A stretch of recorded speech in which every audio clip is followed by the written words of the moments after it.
안녕하세요. 오늘은 9월 29일 목장 성경 공부로 로마서 3장 9절부터 31절까지를 공부합니다.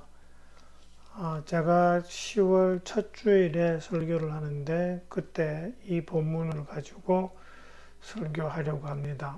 사실 오늘 다루고자 하는 이 성경 본문이 신학적으로 되게 중요하고 깊이가 있는 부분입니다. 그래서 제가 설교할 때 너무 신학적으로 하게 되면 저도 설교하기 곤란하고 듣는 분들도 힘들 것 같아서 이 목장 성경 공부에서 좀 미리 다뤄보고 넘어가려고 합니다. 그래서 오늘 목장 성경 공부는 여러분들이 잘 듣고 이해해 주시고 그리고 목장 식구들한테 잘 전달해 주셔야 됩니다.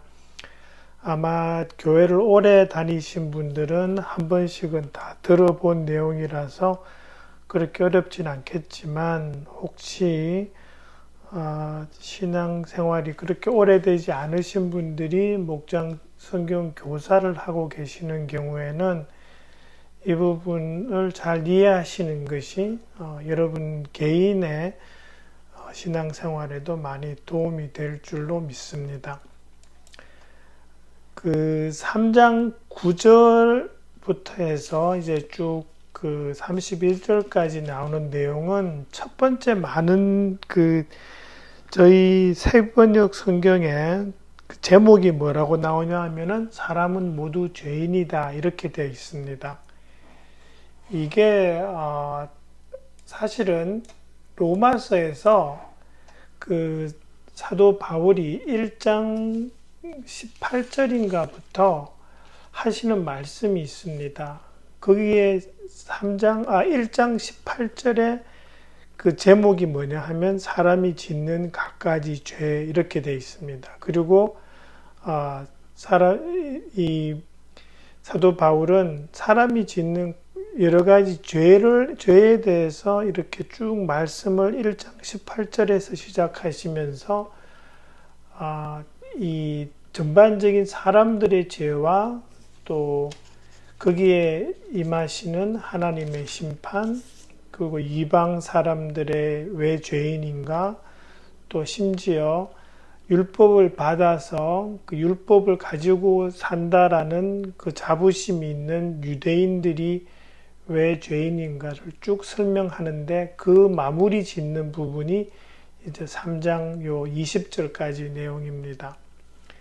잘 보시면은 3장 10절부터 쭉 그 18절까지 사도 바울은 여러 가지 성경 구절들을 쭉 나열합니다. 그러면서 결론이 뭐냐 하니까 모든 사람이 죄를 지었다라는 겁니다. 이 성경 구절이 그거를 이렇게 딱 설명을 하는 거고요. 그러면 사람들이 이렇게 죄를 지었기 때문에 죄를 지은 죄인이 스스로 구원할 수는 없다라는 것이 이 사도 바울이 이 성경 구절을 통해서 하고자 하시는 말씀입니다. 그렇기 때문에 이제 누군가 와서 구원을 해줘야 된다라는 그런 필요성이 있다라는 걸 은연중에 이야기하시는데 그 10절부터 18절까지 쭉 나오는 그 여러 가지 성경 구절을 보시면 사도 바울은 시편 그리고 전도서 그다음에 이사야서 이런 내용들을 인용합니다. 그런데 여러분들 그 성경 밑에 그 주석을 보시면 알겠지만 딱 한 구절을 인용하는 것이 아니라 예를 들어서 3장 10절에 보면은 니언이라는 그 주석이 붙어 있죠. 각 주가. 그리고 니언을 보시면 시편 14편도 이야기하시고 53편도 이야기하시고 전도서 7장도 이야기하십니다. 이게 뭐냐 하니까 이 구절이 전반적인 의미와 뜻이 이런 뜻을 내포하고 있는 성경 구절이 그만큼 많다라는 거죠. 그래서 한 개를 인용하기보다 지금 밑에 주석에서 세 가지 그런 성경 구절을 쭉 이야기하는데, 그만큼 성경에서 이렇게 사람들이 죄인이다라는 것을 말씀하는 구절이 많다라는 거고요. 그리고 좀 구분을 좀 해볼 수가 있는데요. 10절부터 12절은 모든 사람이 죄인이다라는 그 이야기를 하시면서 한 사람도 없다, 그렇게 돼 있어요. 그러니까 깨닫는 사람도 없고 찾는 사람이 없고 다 제 갈 길을 가서 하나님으로부터 멀어져 버렸다라고 그렇게 딱 시작을 합니다. 그러고 난 다음에 13절, 14절은 사람들이 하는 행동 중에 또 말 중에 이제 왜 죄인인가라는 그 이유를 설명하시는데, 13절에 보시면 목구멍은 열린 무덤이고 혀는 사람을 속이고 입술에는 독사의 독이 있고 입에는 저주와 독설이 가득하다, 이렇게 되어 있어요. 그러니까 나오는 말 가운데 나쁜 말밖에 없다라는 거죠. 왜 그럴까요? 그 마음이 약하기 때문이죠. 악한 마음에서 악한 말이 나온다라는 그 말씀을 지금 하고 계시고요. 그 다음에 15절부터 17절까지는 앞에서는 말을 이야기했지만 이 뒷부분에서는 행동을 이야기합니다. 잘 보시면 피를 흘리고 파멸과 비참함이 있고 평화의 길을 알지 못한다. 그러니까 말도 그렇게 하지만 행동도 살인하고 전쟁하고 하면서 평화보다는 파멸로 이끌어가는 그런 행동을 하는 것이 사람이다라는 말씀을 하면서 18절에서 사실은 결론입니다. 이게 뭐냐 하면 그들의 눈에는 하나님을 두려워하는 빛이 없다. 하나님을 두려워한다라는 것은 이때는 무서워한다라는 것도 있겠지만 경외한다라는 그 의미로 해석을 하면 하나님을 경외하지 않는다라는 거죠. 왜 그럴까요? 하나님이 누구신지 올바른 이해가 없기 때문이죠. 그러니까 하나님을 모르기 때문에 하나님에 대한 경외심이 없고, 그러다 보니까 사람이 죄인으로 그렇게 전락할 수밖에 없다라는 그런 말씀을 합니다. 그러면서 이제 19절, 20절에 들어오면 율법은 20절에 보시면 율법의 행위로는 하나님 앞에서 의롭다고 인정받을 사람이 아무도 없습니다. 그러면서 율법으로는 죄를 인식할 뿐입니다. 이게 무슨 말이냐 하면 율법 아래에 있는 사람들은 다 죄인이다 하는 말이 좀 이상하게 들릴 수 있겠지만 이런 겁니다. 이스라엘 사람에게 하나님이 율법을 주셨습니다. 그죠? 그리고 이때 율법이 사실은 모든 성경 말씀으로도 해석될 수 있습니다. 구약 성경이죠. 그러니까 성경에서 하나님께서 하시는 그 모든 말씀이 이스라엘 사람에게 주어져 있는데 그 모든 것들을 지키고 살 능력이 사람들에게는 없는 거죠. 하나님이 요구하시는 것은 말씀대로 살아라라는 것인데 사람에게는 그 모든 말씀을 지키고 살 능력이 없습니다. 그러다 보니까 어떻게 돼요?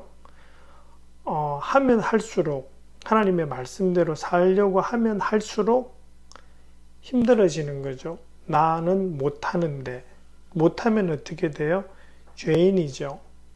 그러니까 율법을 더 잘 지키려고 노력하면 할수록 깨닫게 되는 것은 나에게는 이런 모든 율법과 하나님의 말씀대로 살 능력이 없다라는 것이고요. 그러다 보면 진짜 율법의 정신에 투철한 사람은 내릴 수 있는 결론이 나는 죄인이다라는 걸 인식할 수밖에 없다라는 거죠. 그래서 이제 율법으로는 죄를 인식할 뿐입니다라는 그 결론이 나오게 되는 겁니다. 만약에 우리가 율법을 다 지킬 수 있다라고 생각하든지 지킬 만큼 지키면 되지라는 그런 생각을 가지고 있으면 그것은 이제 인간적인 생각이죠. 하나님의 기준은 100%입니다. 그 100%를 미칠 수 있는 사람은 없다라는 거죠. 그러다 보니까 율법으로는 죄를 인식할 뿐입니다. 그런데 이제 3장 21절에서 아주 중요한 말이 나옵니다. 시작이 그렇게 되죠. 그러나 이제는. 근데 이 영어 성경도 보면 but now 이렇게 되는 건데요. 이거를 조금 더 이야기하면 이렇게 됩니다. 그러나 이제는 하나님의 의가 나타났습니다. 이렇게 되는 거죠. 사람은 못하는데 그걸 해결할 수 있는 하나님의 의가 나타났다라는 거죠.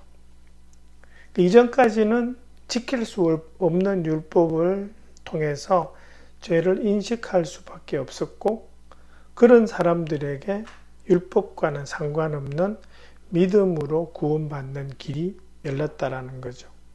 그게 이제 하나님의 의입니다. 이때 하나님의 의는 righteousness of God인데, 이거를 실제로 의미상으로 해석하자면 하나님으로부터 오는 의입니다. 하나님이 주시는 의로움. 다시 말해서 성경에서 수많은 예언자들이 이야기했던 그 메시아가 이제 등장하시는 거죠. 그게 예수님입니다. 그죠? 그렇게 되면 22절에서 뭐라 그러냐 하니까 그 예수님을 통한 그 구원의 길이 모든 사람에게 열려 있다라는 겁니다. 무엇을 통해서? 믿음을 통해서. 근데 이 구원의 길이 차별 없이 열려 있다라는 것을 말씀하시는 게 사실은 갈라디아서 3장 28절이죠. 거기도 보면 유대인, 이방인, 노예, 자유인, 남녀의 구분이 없다라고 그렇게 말씀합니다.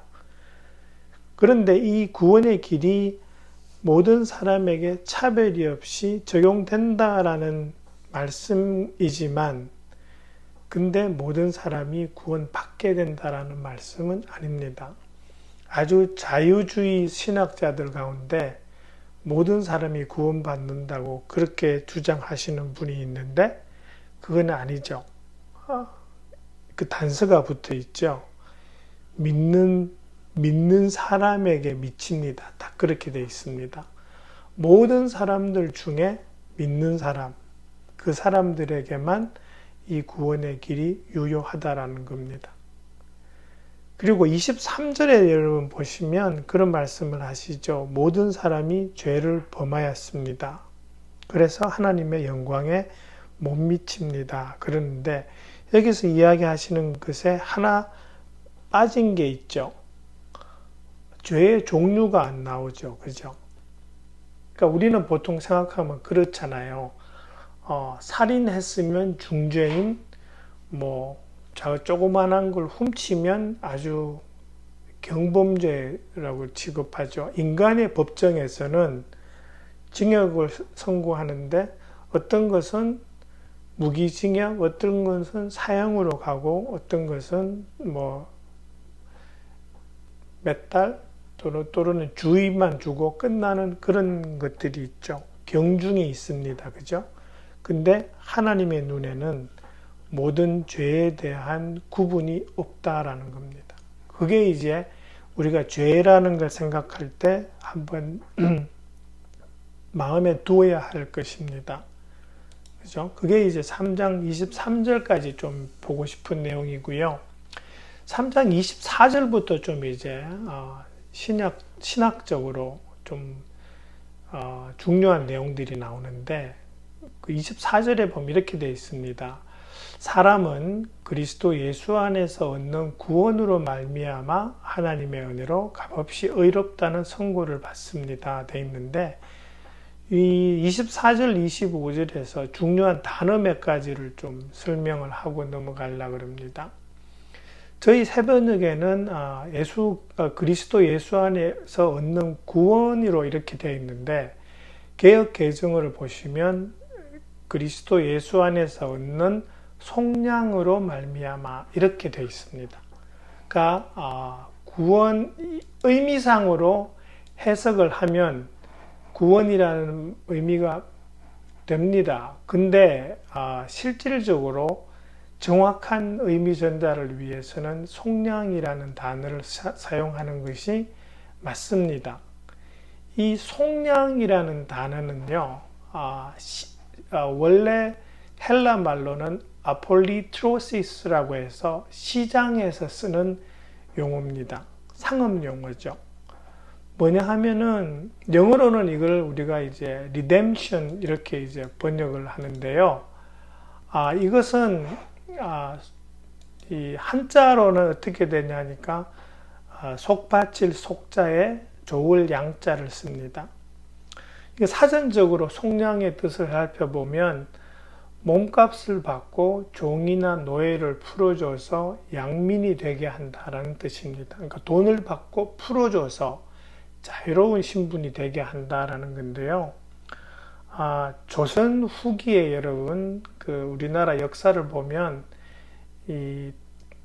그 양반 노비 종 이런 식으로 우리나라에 그 신분 제도가 있었을 때 조선 후기로 들어오면서 이 노비들을 돈을 주고 팔든지 이렇게 하는 그런 이 풍습이 생겼습니다. 그래서 역사에도 보면 납전속량이라는 그런 단어가 나옵니다. 이건 뭐냐니까 돈을 주고 노비가 해서 풀어준다라는 거거든요. 근데 이 속량이라는 단어를 쓰는 이유는 바로 이겁니다. 이 예수님 오시기 전까지는 죄의 노예 상태에 있었습니다. 사람들이. 근데 예수 그리스도라는 몸값을 치르고 죄의 노예로부터 구원했다라는 의미에서 이 속량이라는 단어가 쓰이는 겁니다. 예수님께서 오셔서 자기의 목숨값으로 그 죄값을 치러주셨고, 그래서 그 결과로 사람들이 죄의 노예에서 해방되었다라는 거죠. 그래서 이게 redemption 또는 헬라 말로는 아폴리트로시스 이렇게 됩니다. 그래서 우리가 구속 이렇게 다 쓰는 말들이 다 몸값을 치렀다라는 그런 의미가 포함됩니다.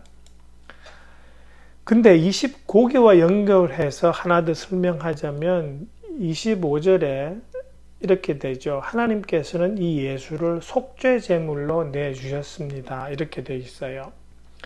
영어로는 이거를 propitiation이라고 번역하는 성경도 있고요. atoning sacrifice로 번역하는 영어 성경도 있습니다. 헬라 말로는 힐라스테리온이라고 그러는데 개역 개정에는 화목제물이라고 그렇게 이 속죄제물을 번역합니다. 이 정확한 뜻은 어떤 게 있냐니까요. 어떤 신의 진노를 가라앉히기 위해서 제공하는 제물 이런 뜻입니다. 나쁘게 말하면 뇌물입니다. 여러분 우리 그냥 제일 쉽게 이야기하면 그런 거죠. 굿하는 사람들 있죠. 이렇게 귀신의 노여움을 달래기 위해서 굿을 하죠. 그게 사실은 이 뜻입니다. 그러니까 일반 다른 종교에서 이방 종교 이런 데서 보면은 심지어 예전에 구약 시대에 이 가나안 땅에 원래 살던 사람들이 자식을 불태워 죽이기도 했다 그러죠. 그런 식으로 자기들이 믿는 어떤 신의 화를 잠재우기 위해서 바치는 그런 프랙티스가 있었습니다. 근데 이거를 예수님한테 적용하려고 그러니까 정확하게는 적용이 안 됩니다. 아니, 하나님이 재물을 받고 화를 가라앉히시는 그런 분은 아니시잖아요. 그래서 이때 우리 하나님한테 이걸 적용하려고 그러면 잘 생각해야 됩니다. 하나님이 왜 화나셨는가? 하나님은 그냥 기분 나쁘셔서 화나신 것이 아니라 죄에 대해서 화를 내시는 겁니다. 하나님이 거룩하시기 때문에 죄를 참지 못하시는 그런 하나님이시기 때문에 그 하나님의 거룩하심, 하나님의 의를 잠재워야 합니다. 죄값을 치러야 하는 거죠. 근데 그 죄값을 치르기 위해서 제물로 바쳐진 분이 예수님이라는 겁니다. 그죠? 그러니까 결과적으로 예수님은 죄를 향한 하나님의 진노를 가라앉히기 위해서, 없애기 위해서 바쳐진 제물이고, 결과적으로는 하나님과, 죄 때문에 하나님과 관계가 단절되었던 인간들이 하나님과 다시 관계를 회복할 수 있는 그 화목제물로 바쳐진 분이 예수님이라는 거죠. 그게 이제 25절에서 나오는 속죄제물 또는 화목제물의 뜻입니다. 근데 조금 더 설명을 하자면 이런 겁니다. 예수님 믿기로 하신 분들 중에도 그런 의문을 가지신 분들이 있죠. 왜 하필이면 예수님이 피를 흘려야만 우리가 구원을 받을 수 있는가? 하나님이 사랑이시면 그냥 내가 너희를 하니까 용서해 주마라고 그렇게 하시면 되지. 왜 꼭 죄값을 치러야만 하게 만드시나라는 그 의문이 들죠. 그러니까 이제 속량이 왜 필요하냐, 그죠? 속죄제물이 왜 필요한가라는 그 의문에 대해서 답을 할 수 있는 것이 레위기 17장 11절입니다. 거기에 보면 이렇게 되어 있습니다. 생물의 생명이 바로 피 안에 있기 때문이다. 이렇게 말씀하세요. 그러면서 피는 너희 자신의 죄를 속하는 제물로 삼아 제단에 바치라고 너희에게 준 것이다. 피가 바로 생명을 지니고 있기 때문에 죄를 속하는 것이다. 이게 구약시대에 그 희생제물을 또 속죄제물을 제단에 바쳐가지고 이 죄를 속하는 그 제사를 드린 이유입니다. 죄가 피를 통해서 사해지니까.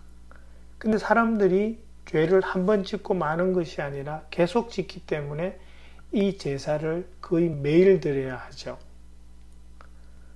그러다 보니까 사람들이 지금 전체 모든 사람들이 다 죄를 지었잖아요.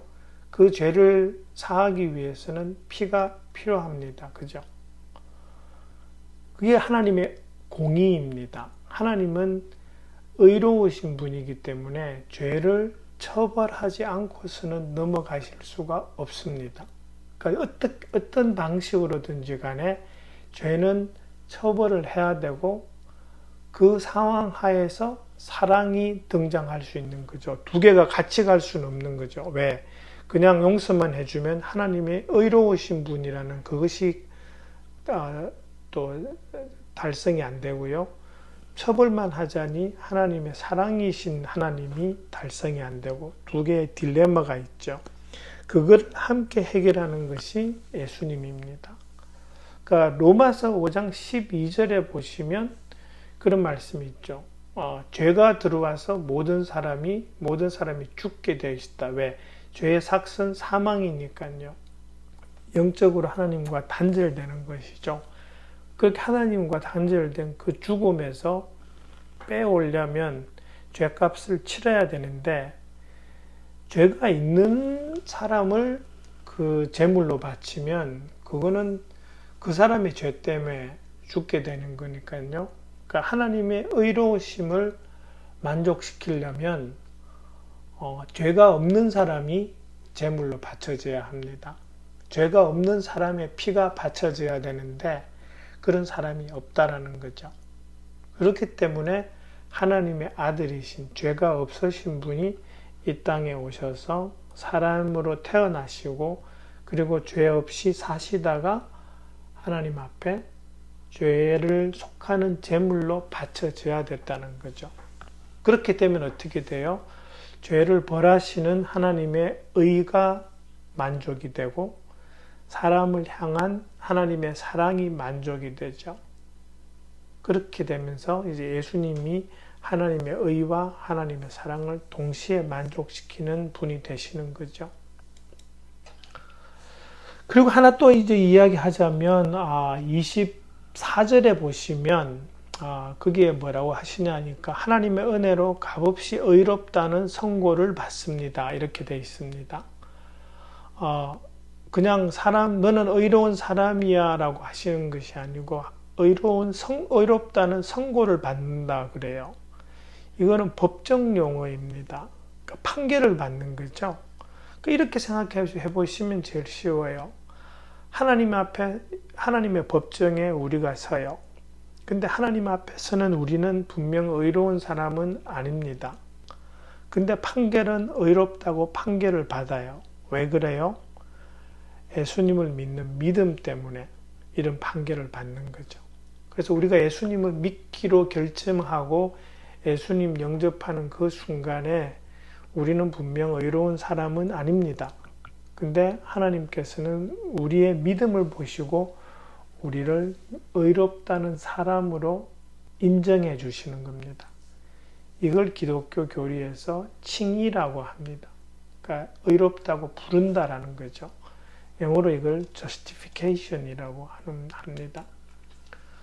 근데 이 칭의에 대한 그 교리를 정의하는 중요한 세 가지가 24절부터 26절에 나오는데 이거를 종교교육 때 나온 5가지 솔라 시리즈를 빌어서 설명하면 이렇게 됩니다.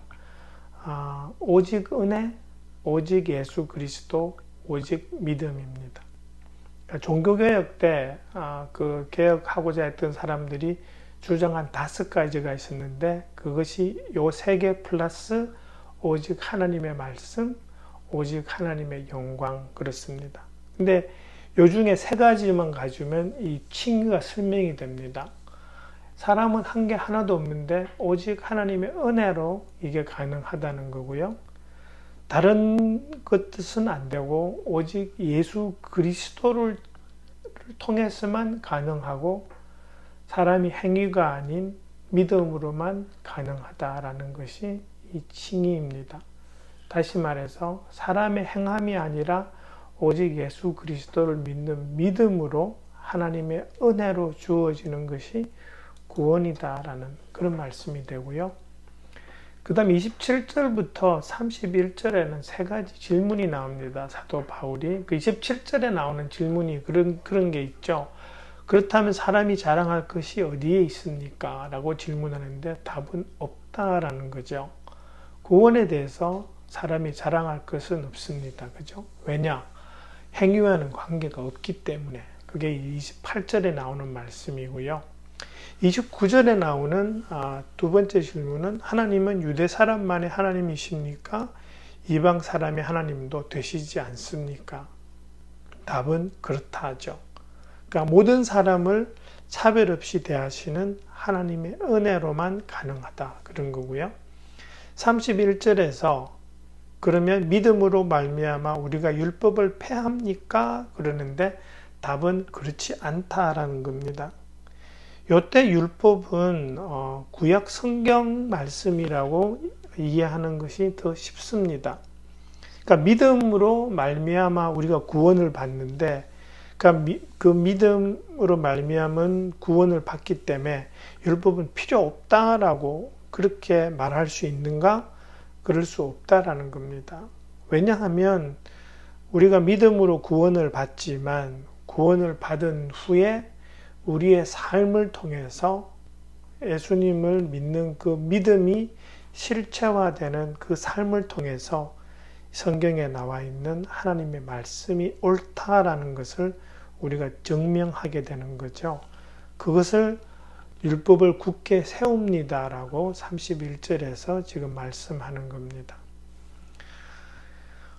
지금 설명하다 보니까 거의 한 30분 가까이 됐는데요. 하여튼 오늘은 너무 기니까요. 여러분들이 잘 보시고 이해하셔서 좀 줄여서 그렇게 20분 안에 성경 공부를 잘 맞춰주시면 감사하겠습니다. 제가 설명한 거 일일이 다 나누실 필요는 없고요.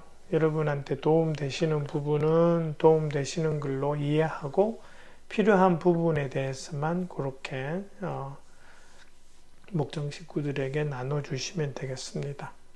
네, 감사합니다.